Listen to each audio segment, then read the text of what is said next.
പഴയ നിയമത്തിലെ അവസാനത്തെ അധ്യായമാണ് മലാക്കി പ്രവാചകൻ്റെ പുസ്തകം 4-ാം അധ്യായം 1 മുതൽ 6 വരെയുള്ള തിരുവചനങ്ങൾ. യേശുവിൻ്റെ വരവിനെക്കുറിച്ച് വളരെ വ്യക്തമായിട്ട് ഈ പ്രവാചകൻ ഉത്ബോധിപ്പിക്കുകയാണ്.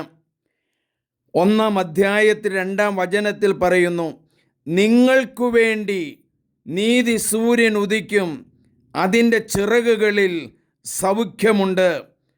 തൊഴുത്തിൽ നിന്ന് വരുന്ന പശുക്കുട്ടി എന്ന പോലെ നിങ്ങൾ തുള്ളിച്ചാടും. ആ യേശു പുൽക്കൂട്ടിൽ ജനിച്ചു, കുരിശിൽ മരിച്ചു, കല്ലറയിൽ ഉദ്ധിതനായി ഇന്നും നമുക്ക് കുർബാനയിലും വചനത്തിലൂടെയും കടന്നു വരുന്നു. ആ വചനം ശ്രദ്ധാപൂർവം കേൾക്കാം. മലാക്കി പ്രവാചകൻ്റെ പുസ്തകത്തിൽ നിന്നുള്ള വായന 4-ാം അധ്യായം 1 മുതൽ 6 വരെയുള്ള വചനങ്ങൾ. കർത്താവിൻ്റെ ദിനം ആസന്നം. സൈന്യങ്ങളുടെ കർത്താവ് അരുളി ചെയ്യുന്നു, ചൂള പോലെ കത്തുന്ന ദിനം ഇതാ വരുന്നു. അന്ന് അഹങ്കാരികളും ദുഷ്ടന്മാരും വയ്ക്കോൽ പോലെയാകും. ആ ദിനം അവരെ വേരും ശാഖയും അവശേഷിക്കാത്ത വിധം ദഹിപ്പിച്ചു കളയും. എന്നാൽ എൻ്റെ നാമത്തെ ഭയപ്പെടുന്ന നിങ്ങൾക്കു വേണ്ടി നീതി സൂര്യൻ ഉദിക്കും, അതിൻ്റെ ചിറകുകളിൽ സൗഖ്യമുണ്ട്. തൊഴുത്തിൽ നിന്ന് വരുന്ന പശുക്കുട്ടി എന്ന പോലെ നിങ്ങൾ തുള്ളിച്ചാടും. സൈന്യങ്ങളുടെ കർത്താവ് അരുളി ചെയ്യുന്നു, ഞാൻ പ്രവർത്തിക്കുന്ന ദിവസം ദുഷ്ടന്മാരെ നിങ്ങൾ ചവിട്ടി താഴ്ത്തും. അവർ നിങ്ങളുടെ കാൽ കീഴിൽ ചാരം പോലെ ആയിരിക്കും.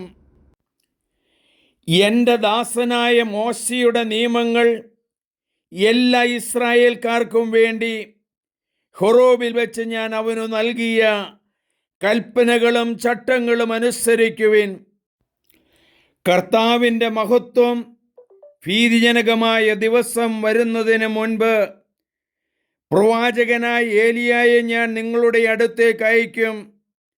ഞാൻ വന്ന ദേശത്തെ ശാപം കൊണ്ട് നശിപ്പിക്കാതിരിക്കേണ്ടതിന് അവൻ പിതാക്കന്മാരുടെ ഹൃദയം മക്കളിലേക്കും മക്കളുടെ ഹൃദയം പിതാക്കന്മാരിലേക്കും തിരിക്കും.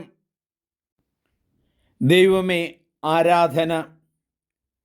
പഴയ നിയമത്തിലെ അവസാനത്തെ വചനം പിതാക്കന്മാരുടെ ഹൃദയം മക്കളിലേക്കും മക്കളുടെ ഹൃദയം പിതാക്കന്മാരിലേക്കും തിരിക്കും എന്നുള്ളതാണല്ലോ.